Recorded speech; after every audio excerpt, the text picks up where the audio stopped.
বিসমিল্লাহির রহমানির রহিম। পরম করুণাময় আল্লাহর নামে শুরু করছি।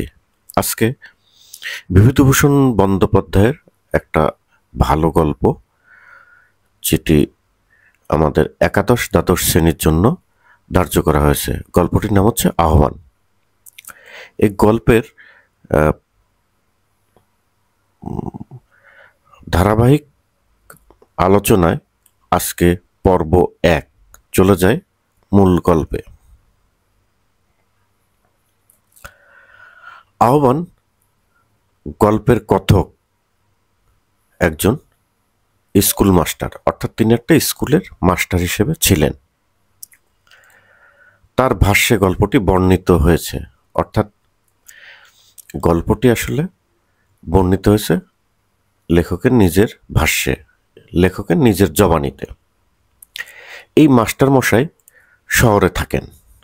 তার বাবা মা বেঁচে না থাকায় খুব একটা তার গ্রামে আসা যায় না বা আসা হয় না।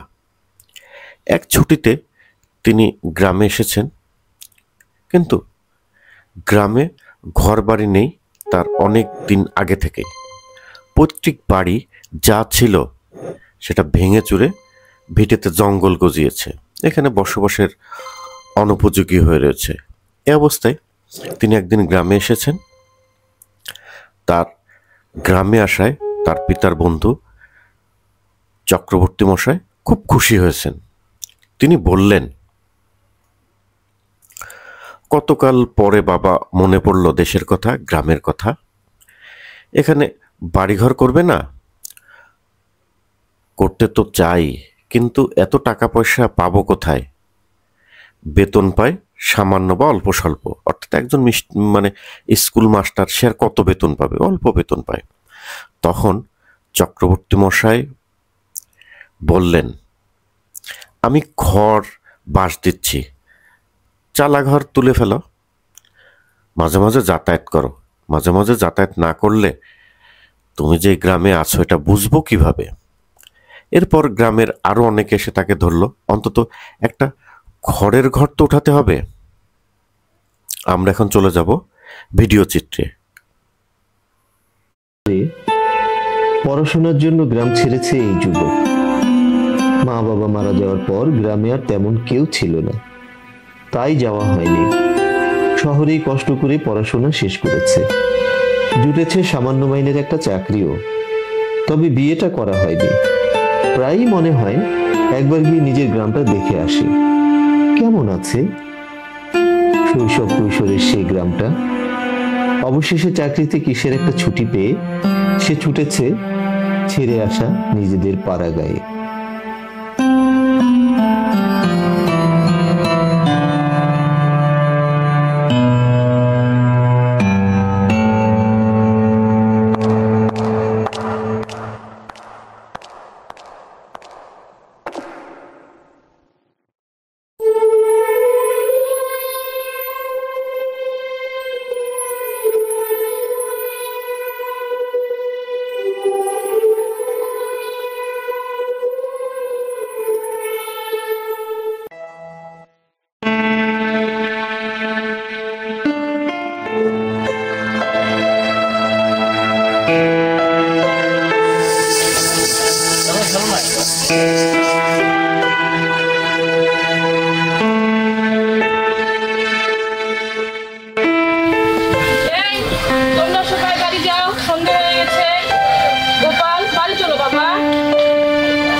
নমস্কার মশাই।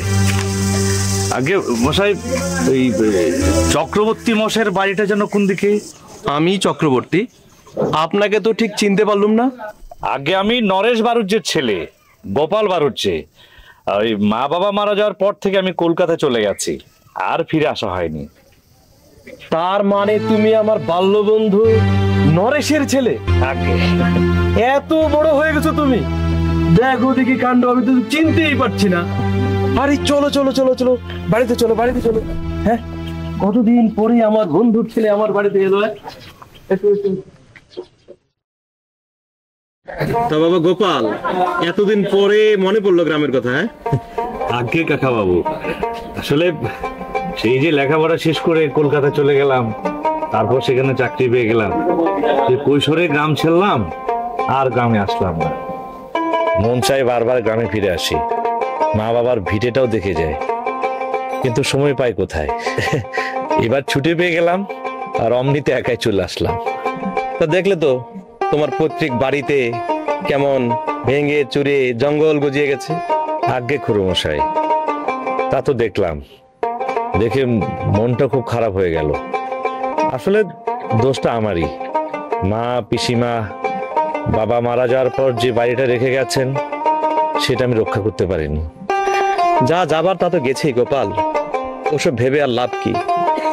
আমি বলি কি, তুমি গ্রামে একটা ঘর তুলে ফেলো, আমি খরবাস দিচ্ছি, তুমি গ্রামে একটা চালা ঘর তুলে ফেলো, গ্রামে যাতায়াত করো। ঠিকই বলেছে বাবা, থাকো না বাবা আমাদের সঙ্গে, আমাদের গায়ে একটি ঘর তুলে।